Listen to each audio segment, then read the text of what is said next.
The following program presents principles designed to promote good health and is not intended to take the place of personalized professional care. The opinions and ideas expressed are those of the speaker. Viewers are encouraged to draw their own conclusions about the information presented.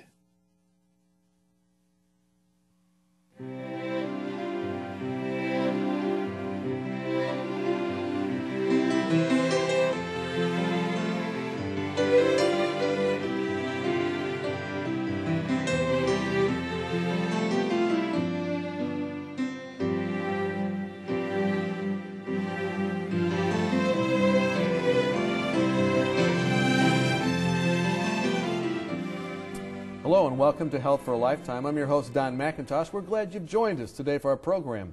We're going to be talking about diabetes today, and maybe you or someone you know has this disease.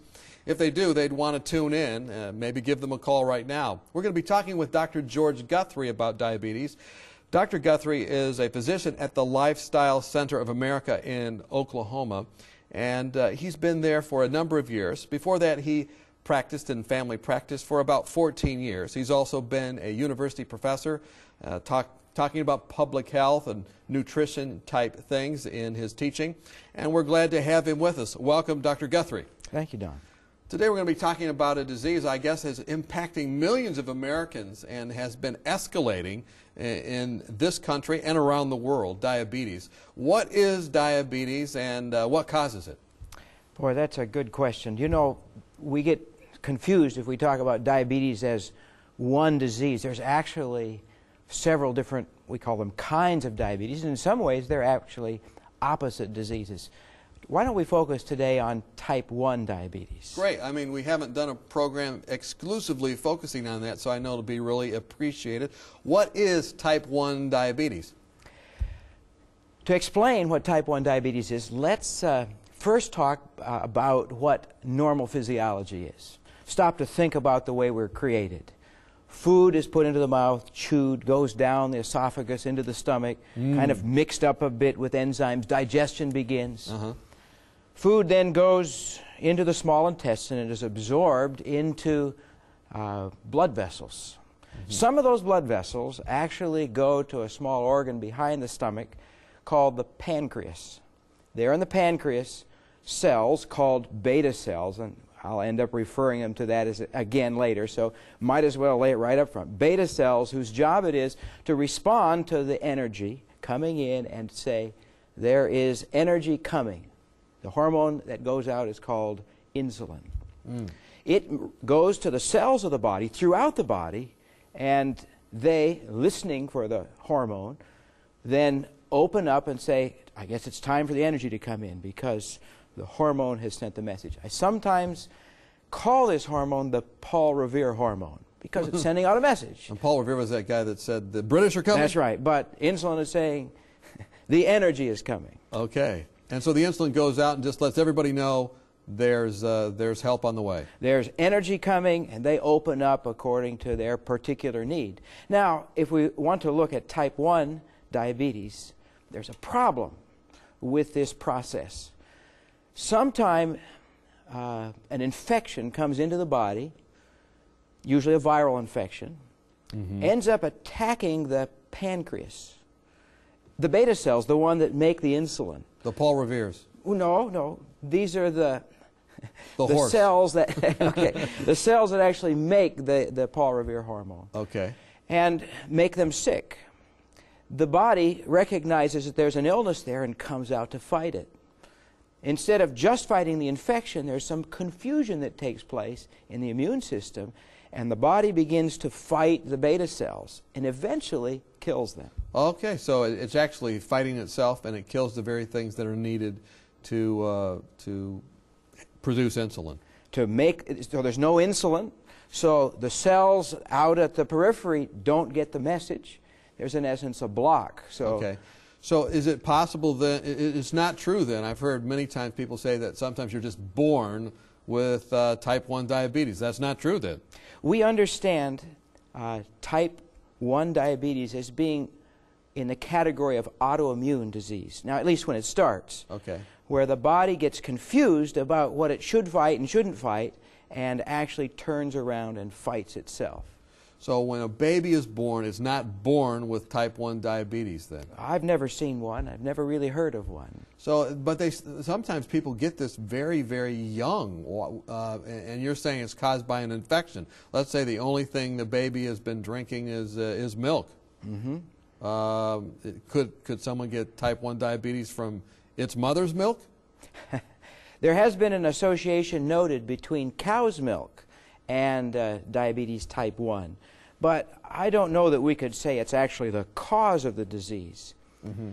Because the problem is in the immune system. There's two parts of the immune system. One part of the immune system says, go get it, we got a problem, we got an infection, we need to take care of it.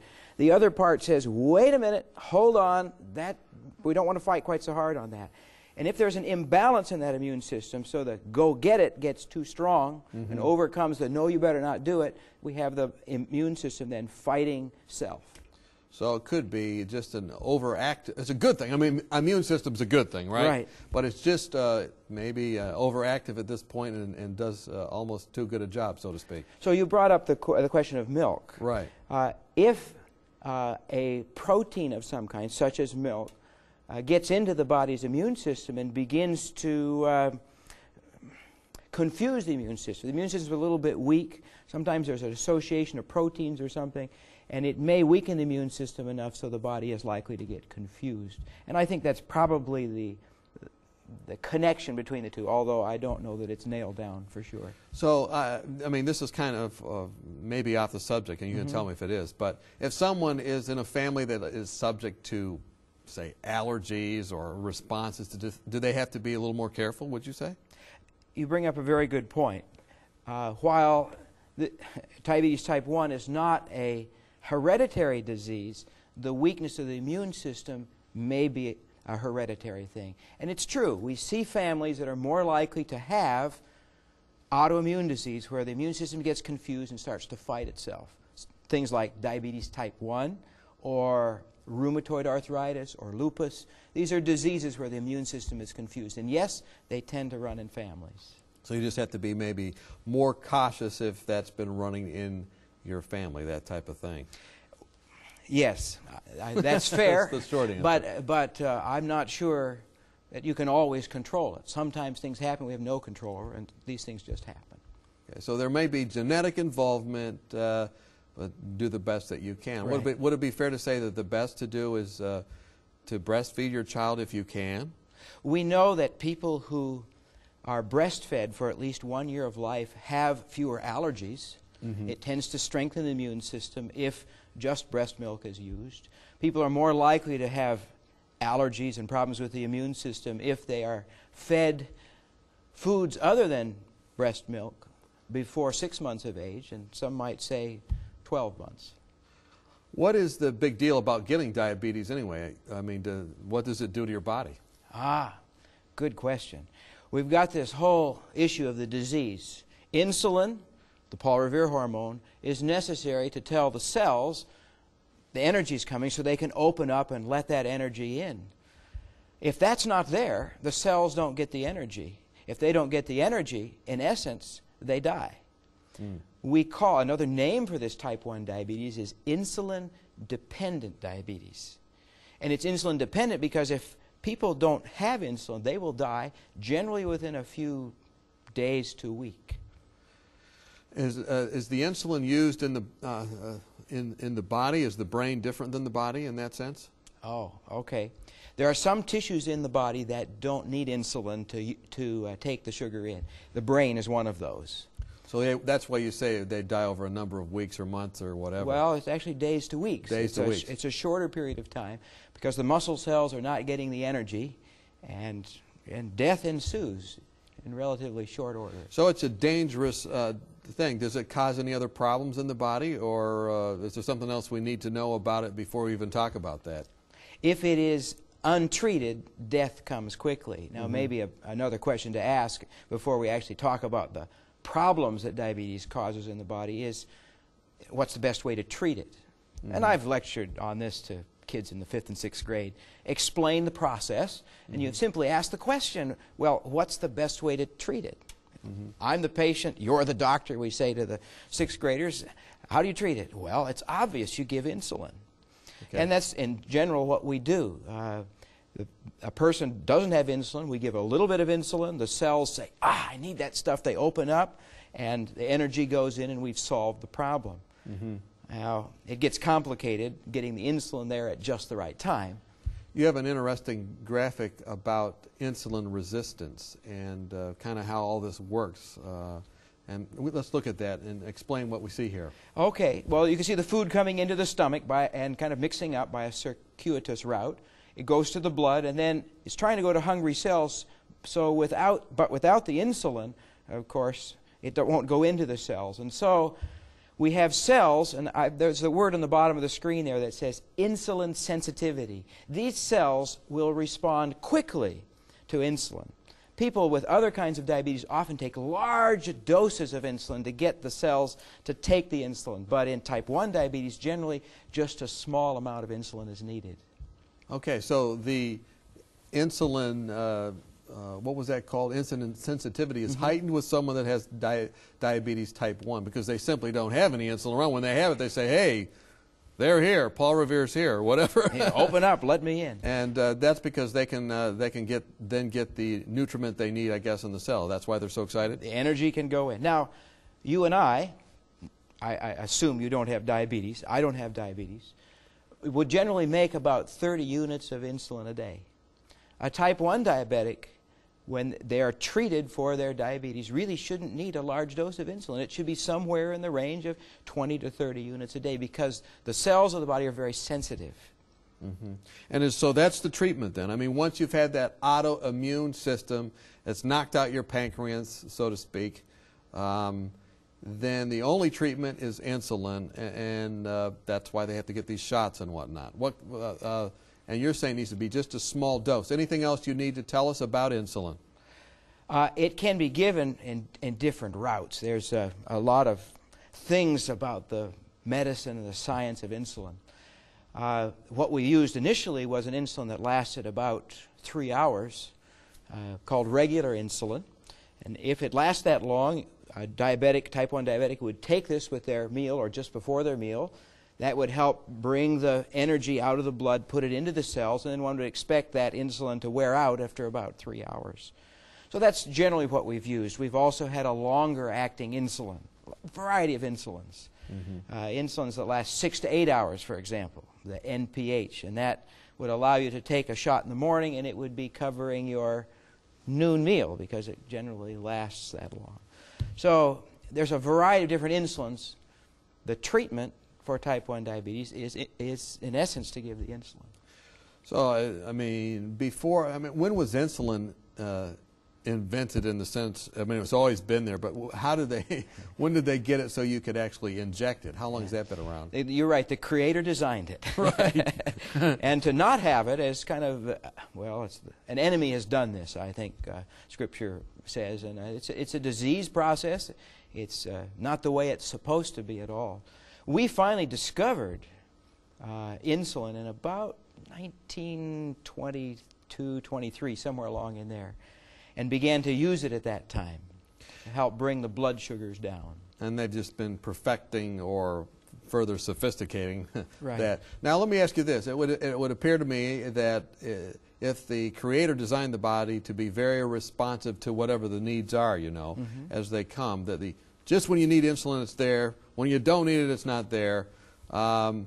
Is there a hazard? I mean, you say you give a shot, you know, and then it's there for all day. But is there any cost to the body when the pancreas is not working and we have to sort of do this shot thing?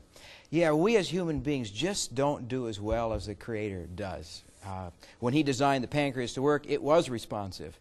When we try to guess what we're going to need, then we run into problems. And we have problems, two different sets in type 1 diabetes. One, the blood sugar's up too high, and the other one, the blood sugars get too low. If you gave too much insulin and the sugar went too low, there wouldn't be enough sugar for the brain. When the blood level gets below 50 milligrams per deciliter, then there's not enough for the brain. The brain stops working. People stop thinking. Pass out. That's when they pass out. Okay, so that's when it's too low. What if it's too high? Well, if it's too high, people's brain tends to get foggy. There's something called glucose toxicity when the blood sugar is over 200. Body just doesn't work as well. Everything works with less efficiency, and people often feel a little groggy in the brain. Okay, we've talked about what that does to the sensorium, or the senses of how we feel. But what about the cost to the body itself? Is it costly to have high sugars versus low sugars in the body itself? The most dangerous is the low blood sugar, because that would kill you if you didn't get it taken care of. Sure. But over the long haul, we have problems with elevated blood sugars. Too much energy, too much sugar in the blood vessels over time actually ends up causing changes in the small blood vessels. I think we have another graphic to kind of talk about this. We're going to come back and look at that graphic right after the break. We're talking with Dr. George Guthrie. We're talking about type 1 diabetes, and there's good news in the second half as well. There are new treatments and things about type 1 diabetes you simply need to hear, so come back after the break. Have you found yourself wishing that you could shed a few pounds? Have you been on a diet for most of your life, but not found anything that will really keep the weight off? If you've answered yes to any of these questions, then we have a solution for you that works. Dr. Hans Deal and Dr. Eileen Luddington have written a marvelous booklet called Reversing Obesity Naturally, and we'd like to send it to you free of charge. Here's a medically sound approach successfully used by thousands who were able to eat more and lose weight permanently without feeling guilty or hungry through lifestyle medicine. Dr. Deal and Dr. Luddington have been featured on 3ABM, and in this booklet, they present a sensible approach to eating, nutrition, and lifestyle changes that can help you prevent heart disease, diabetes, and even cancer. Call or write today for your free copy of Reversing Obesity Naturally, and you could be on your way to a healthier, happier you. It's absolutely free of charge, so call or write today. Welcome back. We've been talking with Dr. George Guthrie about type 1 diabetes. And we've learned, Dr. Guthrie, that this is an autoimmune type thing where the cells are attacked that make insulin. It's not something you're just born with. It comes as a result of something that was ingested. We talked about some different things, or something that's eaten, or an infection. An infection. Yeah. And it's not caused by any particular thing. It's just the response of the body. Mm-hmm. And then we've talked about really what the problem is with diabetes. When the sugar goes too low, we pass out. When it's too high, we also get kind of messed up as well. Mm-hmm. But then we were talking about the cost to the body itself, and we were looking at, we were about to ready to look at a graphic. So help us look at that graphic and explain to us what's happening to the body with diabetes. Okay. As the blood sugars go up, and they're up over time, they begin to affect the small blood vessels in the body. If that happens to be in the eyes, it of course leads to blindness. If it happens in the kidneys, it leads to kidney failure.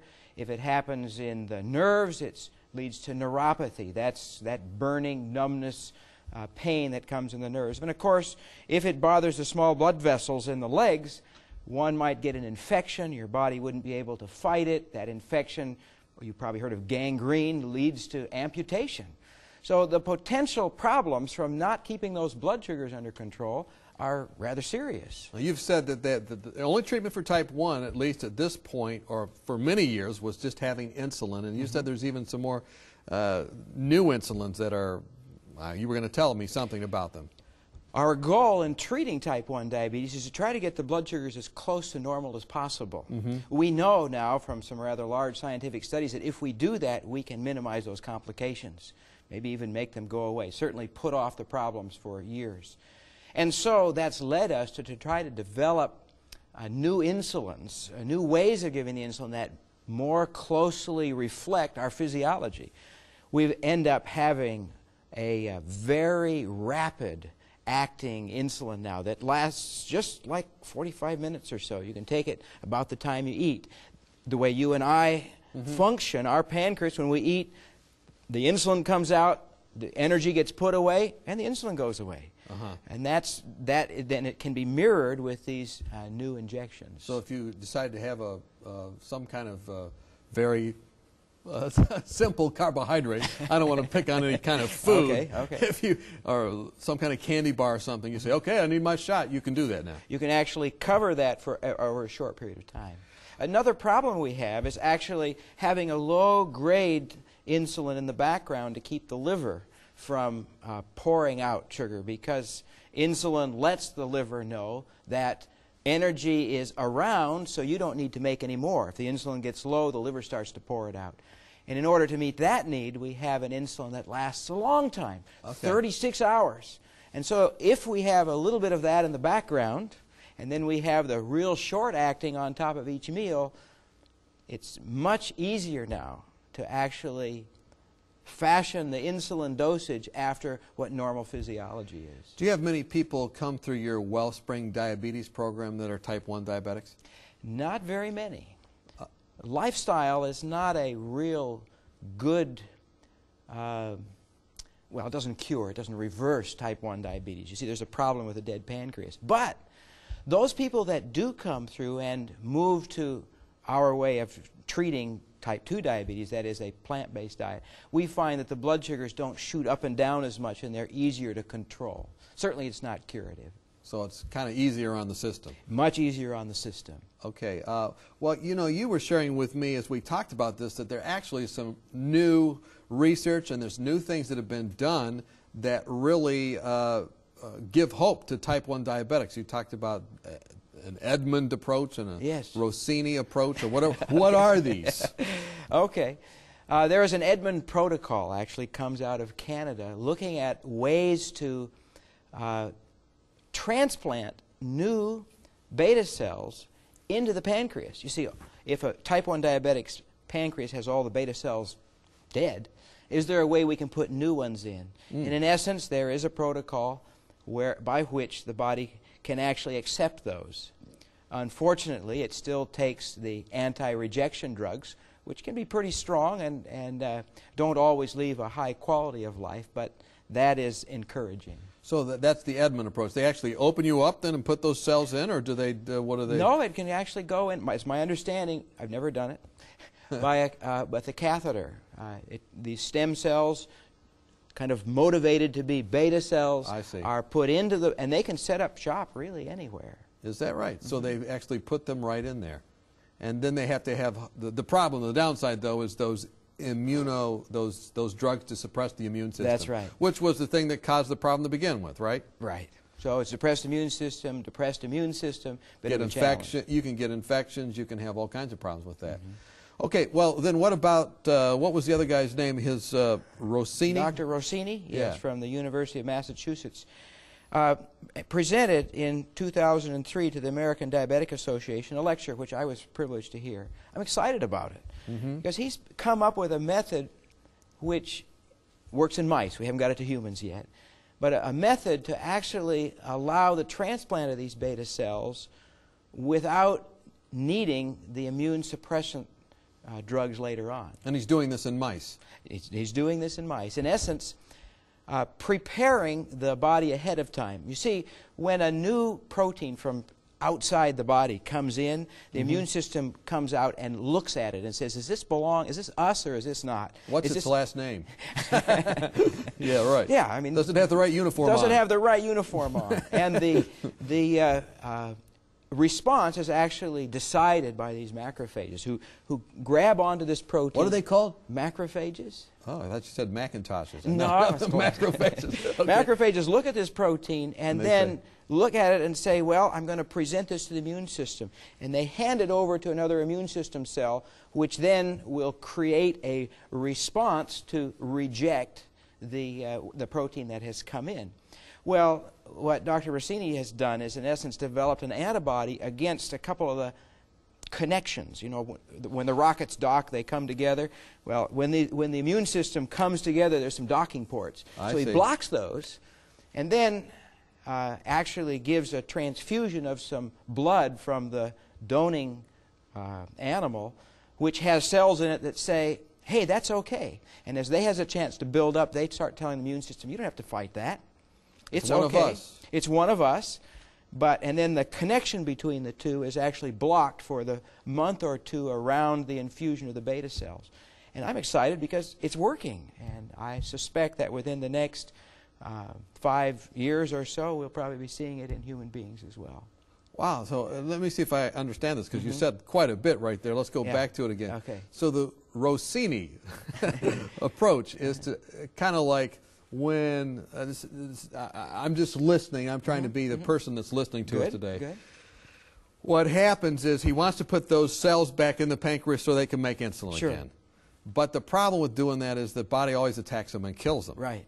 So what he's doing now is beforehand laying the foundation so they'd be accepted. It's kind of like disrupting the homeland security system of the body. Exactly. Homeland security is blocked That's right. until the message can get through the body's government that these are okay guys. Okay. And then once that happens for a certain amount of time, and they probably check the levels and everything, and then that's when they put the cells in. And then There's actually an injection ahead of time, and then at the time that the beta cells go in, and then for a couple of weeks thereafter to cover that immune system. Excellent. Well, you know, in our last couple of minutes, we've talked about diabetes type 1. We've talked about some pretty hopeful things. We've talked about some things that maybe would... I want to come back to the beginning again. Is there any way to prevent this type 1 diabetes? Oh my, it's an autoimmune disease. The best thing we can do for ourselves is to stay healthy. I think I mentioned already that breastfeeding is probably one of the best ways to keep the immune system strong, and I would say at least for the first year of life. And then to eat a diet high in the phytochemicals and other things that strengthen the immune system. A plant-based diet is in general best for that. And that gives the person the best chance to avoid it. Some people, it's going to happen to. They can't avoid it. We've been talking with Dr. George Guthrie, been talking about diabetes, and we've talked about not just all diabetes, but type 1 diabetes. We've found that there is hope out there. There are some methods right now where there can be transplanted beta cells, but there's even hope now to be able to diminish the possibility of those being rejected. In our last couple seconds, we have just a couple seconds here, what spiritual lessons can we learn from this whole discussion today? Is God for us or against us, Doctor? God is gracious, and I'm glad He's given us minds to learn and to make choices to help overcome the troubles that are around us. I see God's wisdom here. We've been talking with Dr. George Guthrie. We've been talking about disease. We've been talking about diabetes type 1. The good news is we know what it is, and the Lord has given us grace to understand that. We're glad you've watched today and learned some hopefully helpful things for you in your journey. Maybe you're struggling with disease. We hope that today's program has been a blessing for you. If you do need more help, don't hesitate to give us a call here at 3ABN. We'll do whatever we can, and we hope that as a result of watching this program, you have health that lasts for a lifetime.